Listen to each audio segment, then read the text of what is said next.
Hello, everyone. Welcome to episode 2 of season 2 of my LinkedIn Live series. Today, my guest is Zane Landin, and we'll be talking about public relations, mental health, and positive vibes. So a lot of good topics here. Zane, how are you doing today? Good. Thank you so much for having me. How are you doing today? I'm doing great. It's Friday. I always like having these live streams on Fridays, and it's just a great way to end the work week and kick off the weekend. I really enjoy it, so it's something to look forward to throughout the week as well. Awesome. Yeah. Zane, do you mind introducing yourself? What are you all about? Sure. So, hi, everyone. My name is Zane Landin. I go by pronouns. My pronouns are he, him, his. And I'm currently still in school. I'm in university. I attend Cal Poly Pomona, which is in California. I'm studying communication with an emphasis in public relations. You guessed it. And I am really passionate about DE&I, or diversity, equity, inclusion, as well as accessibility, especially when it comes to how it's impacting people with disabilities. And so that's a huge passion of mine, as well as writing and communications work and whatever I can to support the greater good and philanthropy of what businesses and organizations are doing. Hopefully that is an introduction of me. Yeah, no, that's great. I was looking at your LinkedIn profile before, and I was like, "Wow, you do so many different things." And then you said you're still in school. I'm like, "That is amazing." When I was in school, I went to class, went home, and that's it. Didn't socialize, didn't do any of this extracurricular. So great to see your career just off to an awesome start. Yeah, no, I've been able to do a couple of different internships, a lot of different extracurricular activities. That was kind of just what fueled my passion for Mm. school. I know we're going to talk about mental health. And so, really, what I felt like for me was extracurriculars were helping me go through school without getting depressed or feeling anxious, because I Yeah. probably would have if I wasn't super involved. I definitely would have lost purpose. So, that it's actually kind of a mechanism to help me. So, that's why I kind of do a lot. Yeah, I agree there. It's I know you're a full-time student, right? But there are things that you can do that sort of helps you focus on the other things, right? So, like now, I'm working full time. I need to have my hobbies. I need to have other things to do outside of work, or else you're just going to get overwhelmed, and Hmm. that affects your mental health. Hmm. So, I want to say hi to a few people that popped up in the comments. Hi to Maria, hi to Rady, and James, all the way from Malaysia. Thanks for joining. Wow. So now let's get into our first topic. For people who don't know what public relations is, how would you describe it to someone? Well, also remember, I'm a student perspective, so this is what Yeah. I know from my classes and the internships I have had.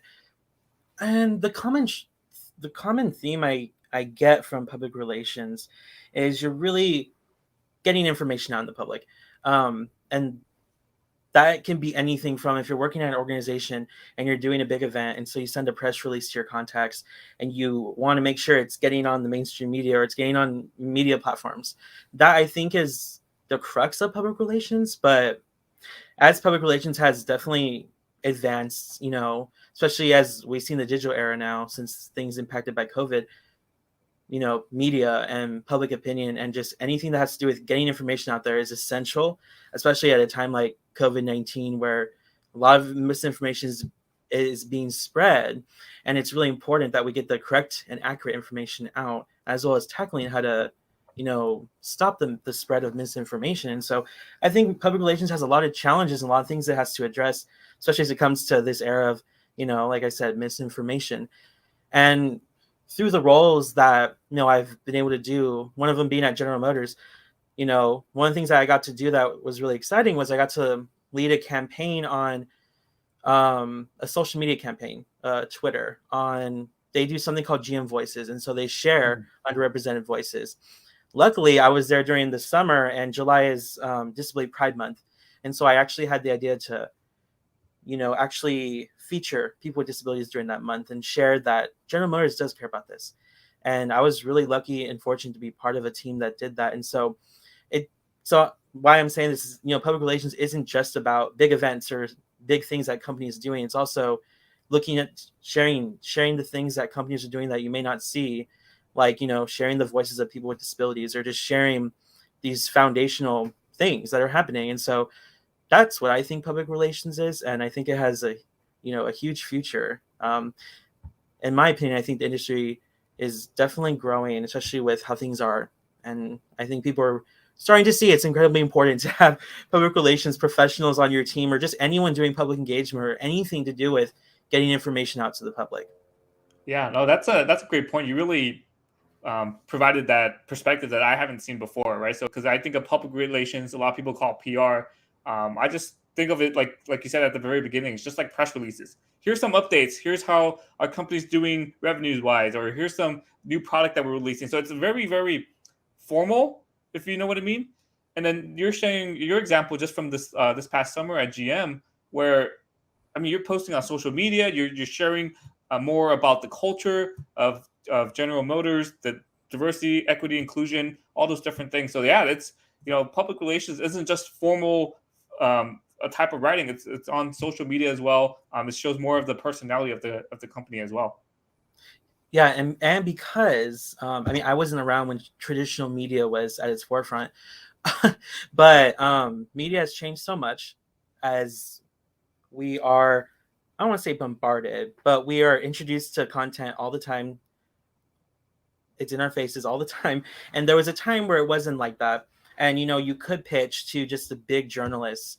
But Mhm. now I'm actually going into like freelance stuff on the side. And so I actually have my own PR client, which is it's a very interesting thing. And so I actually do represent someone, and I'm trying to help them get into, different podcasts and stuff. And now that's the key thing, is like podcasting and Instagram lives and LinkedIn lives like this, and just getting your voice out there. And back then it wasn't like that. Nowadays anyone can be an influencer, anyone can share their opinion online. And so I think that there's definitely some great to that. There's also some things we have to make sure we're okay. We are making sure that people are being held accountable by what they're saying, because it could, like, again, misinformation and that kind of stuff. So I don't want to get Mhm. too much into that though. Yeah. I got a good question here. This is from Daniel Hong. How do you measure public relations? Like, how do you know you're doing a good job? Like, how do you keep track of metrics, things like that? Well, I mean, it really depends on always what your goals are, because public relations, your angle could be so many things. And so for me and my client, I could be working on her website, on her social media. We're not doing that right now. I'm just getting her media. And so how am I gonna measure that? I just measure that by how many places I get her in, how many Mm. podcasts or how many blogs I get her featured on. That's how I'm going to measure it. And you also want to, state those goals in your PR plan before, obviously, so you know exactly what you're aiming for. Her and I haven't done that. It was very informal how it happened. She kind of just came to me and asked me if I wanted to be her publicist. And I was like, oh, sure. I mean, I'm still very new at this, so I'll do it pro bono. So I think that's how I would measure PR. But there's always different metrics, and also really depends on what your angles are, Mhm. your goals, and what you established before, because definitely PR is so many things, so it really depends on what you're trying to accomplish. Yeah, no, thanks for sharing that. It's opened my perspective as well. I came from an engineering background. PR is probably as far away as you can get from what an engineer does. But thanks for sharing that. Next, let's just transition to our second topic here about mental health. Ooh. Why is mental health important? You talked a lot about diversity and inclusion. You talked a lot about the company culture. Why is mental health important? Yeah, so mental health is just something that I'm also very passionate about, and that's something I admire in a company, especially when a company prioritizes an employee's mental health. So hmm. It's like hard to answer why is mental health important, because I to me it's just because it is. But I think to the people that may not see it that way, it's just, it's like when you're feeling down, you're feeling depressed yourself. Imagine someone who has, a mental illness, or has, different levels of mental health, how they might feel. And when you are experiencing these mental health, symptoms, or your mental illness, you may be at a point where you're not doing as well in your role as you can. And so what can you do to mitigate that? You can create a support system. You can create a safe space for employees to actually talk about this and have these open conversations, and not having the fear that, oh, if I bring up my emotions or my mental health, I'm going to be penalized for it, or I'm going to be viewed differently. And so I think that's why it's important, not only just to boost workplace productivity, but also just know that your employees have a safe space to be at, and that they can actually, talk about this stuff, and that they don't fear what can happen if they do bring it up. And that's why I'm not going to say this is exactly the reason why, but we saw the people just are quitting their jobs. I'm not going to say it's lack of mental health resources. I don't know what the reason is, but a lot of people are saying that mental health is incredibly important to them in the workplace.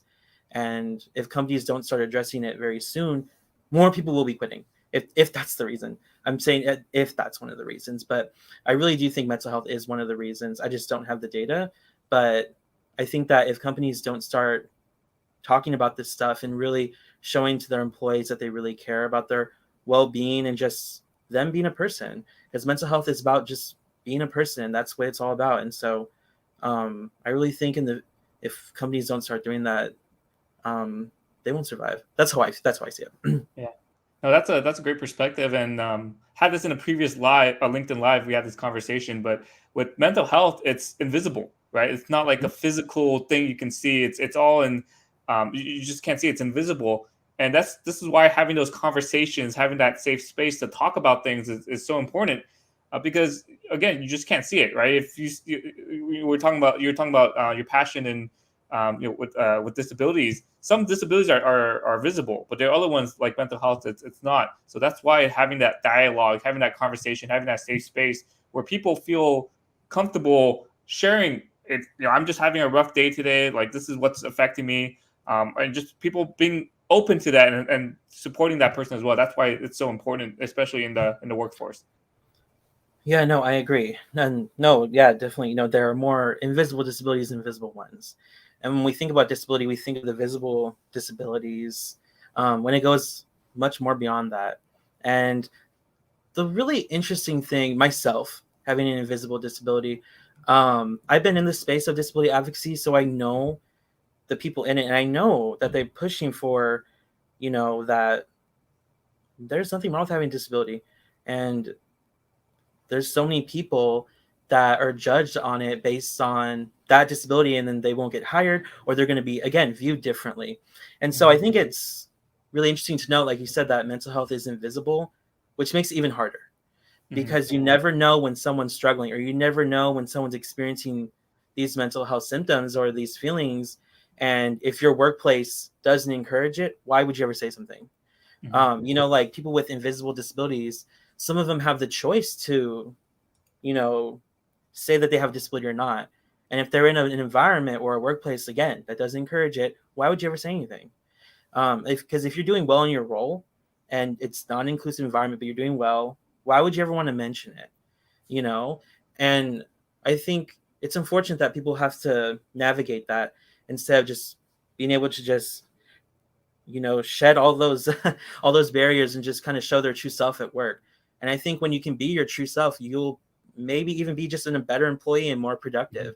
So again, that's what I think. And that's not just to say like, oh, we're only going to do this inclusive stuff just to boost productivity and get the numbers in. No, it's a lot more than that. But I think that's something to think about, especially since I think there was one of the statistics for disability is like, when companies don't address disability or market towards disability, they're losing on a lot of money, because the disability population is huge. And there's no reason why you shouldn't be marketing towards for everyone, because you're missing out on a huge population. So I think that's something to think about as well.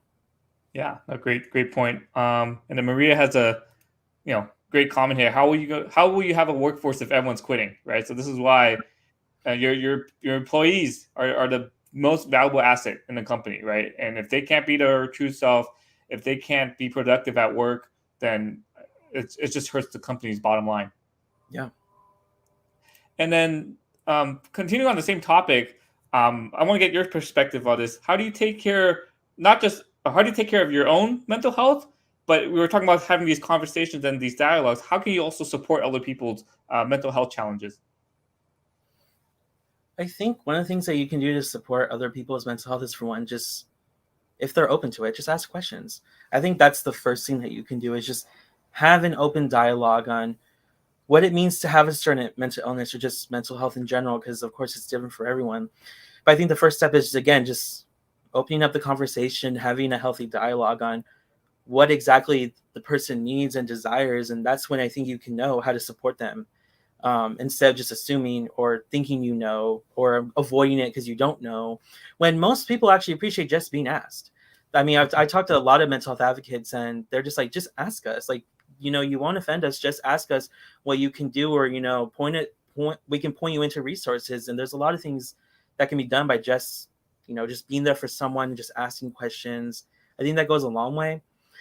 And I think personally, what I do for my mental health, I take breaks, and so since I do a lot, I make sure that I am always taking breaks, and that's something I didn't do before. I didn't realize how much it was going to help me because I was doing so much. But I purposely take breaks now. Like every single day, I'll try and take a maybe 2 or 3 15-minute breaks, and I will just not. I'll try my best to like meditate and just not think about what I'm doing.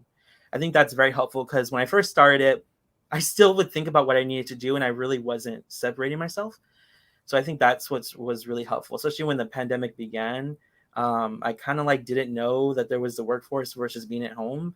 Like it kind of felt meshed. So I was kind of like, I was kind of working on stuff all the time, and I wasn't separating myself. So I think that's the one thing that has helped me the most is just separate myself, and you just meditate and read about mental health as much as I can. And also, I'm fortunate enough to be around mental health advocates who really do get it. And so that's what's really helped me. And I'll talk about how I established my mental health community through the magazine after. Yeah, I mean, breaks are definitely way underrated. They're super important. It's we're in this. It feels like sometimes we're in this culture where you just have to always be hustling. You always have to be working. You can't take a day off. You can't take time off.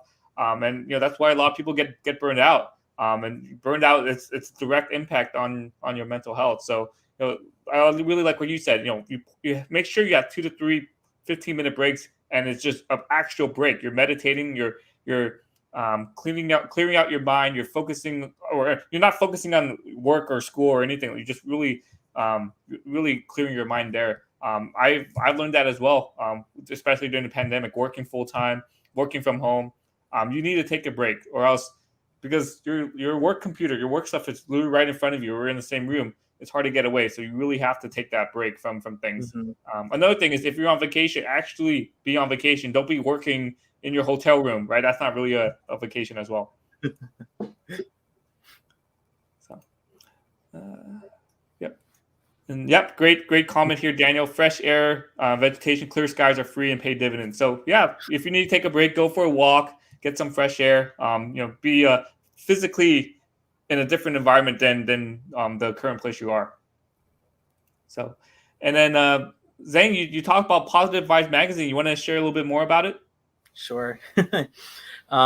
So in May of 2020, I decided with my friend Michelle, we started a magazine called Positive Vibes. And so I was actually, for my PR major, I was taking copy editing. And one of the things that I had to do was, our final project was I needed to create my own publication. And so I wanted to create a publication on urban legends and horror stuff, which is really interesting. I ended up not doing that because it had to be completely nonfiction. And I think that didn't really qualify. I don't think so. And so I decided to kind of go the opposite route, because during the time when the COVID was first happening, I could already see, like 2 months in, people's mental health was already, I feel like, at an all-time low in just 2 months. And so I didn't think that the media was telling the stories of mental health as much as they should have. I mean, no, not at all. And so I just kept hearing about the pandemic. And even at the time, I was just hearing a lot of people just very frustrated with the negative news. And I understand that they had to report on certain things, but what I wanted to see was positive stories about real people making a real difference. And so that was what we decided to do. And so I shared it with my friend, and I just kind of had a weird thought, like, what if we actually pursued this as a real thing? I don't know what that means. I don't know what that looks like, but let's just try it. So we started in May with a small Instagram account. We did some postings here and there.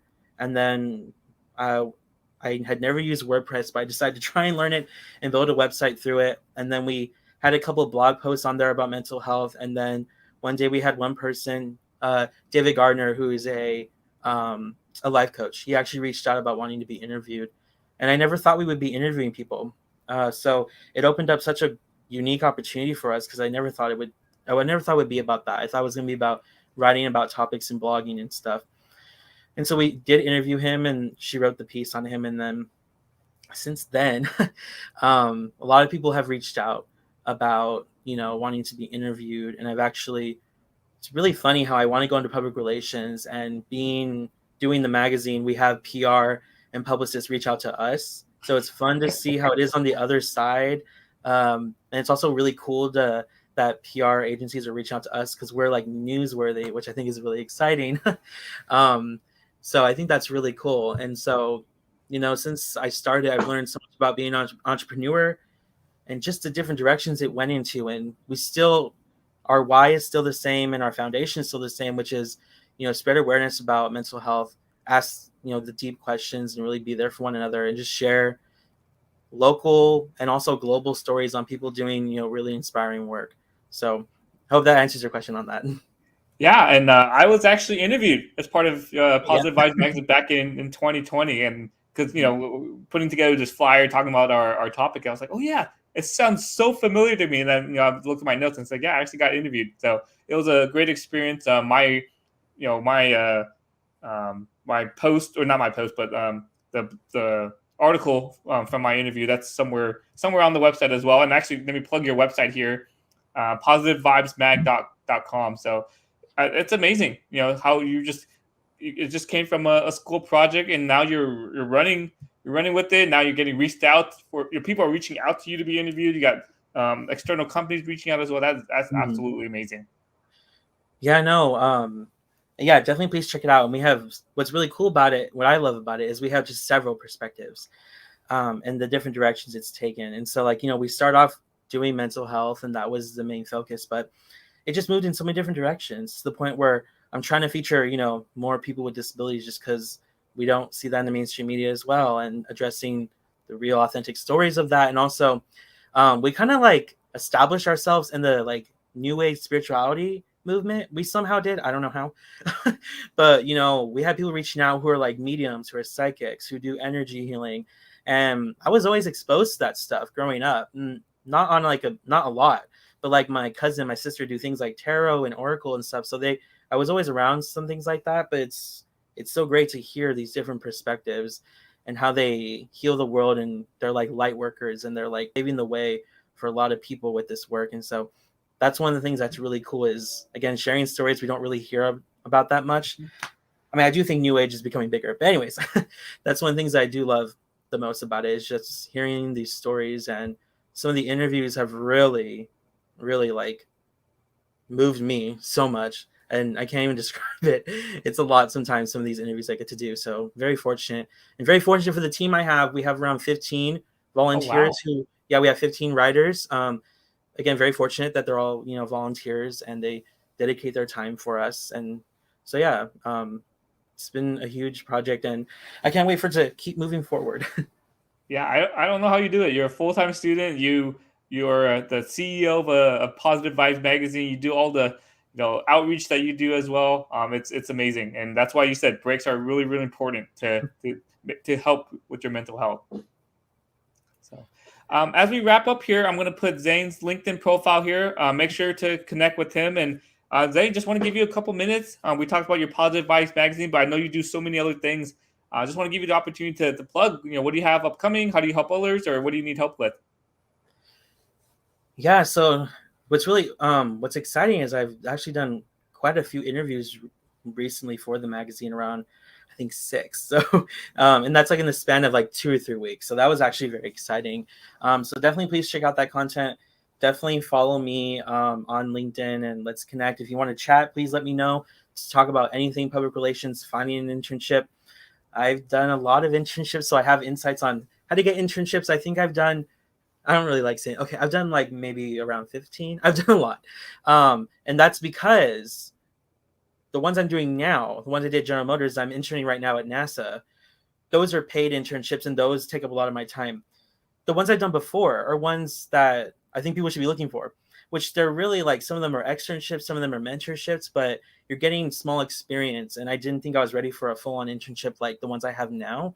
And so that really helped me. So definitely one of my biggest advices biggest advice is really just look for volunteer websites, because they're always looking for volunteers and interns, and also just nonprofits are always looking for work. I think I pitched myself for like 2 or 3 nonprofits, and they accepted me. So I even just said, I know how to do this work. Do y'all need help in that area? And they're like, yeah. So we can hire you on. I mean, I wasn't paid for most of this stuff, but I was just looking for the experience. I mean, I was working while I was doing this, but that was the one thing I think that helped me, was just volunteering my time with a lot of organizations. Yeah, I mean, any experience, it's good experience, right? It just gets you, first of all, you build up your own experience, you build up some skills, but you also get exposure into a company, into a nonprofit organization. You just get to just open up your perspective of the world and see what other opportunities are out there. And with each job and each experience you have, you figure out what you like, what you dislike, and that will help shape you even better to your next ideal job.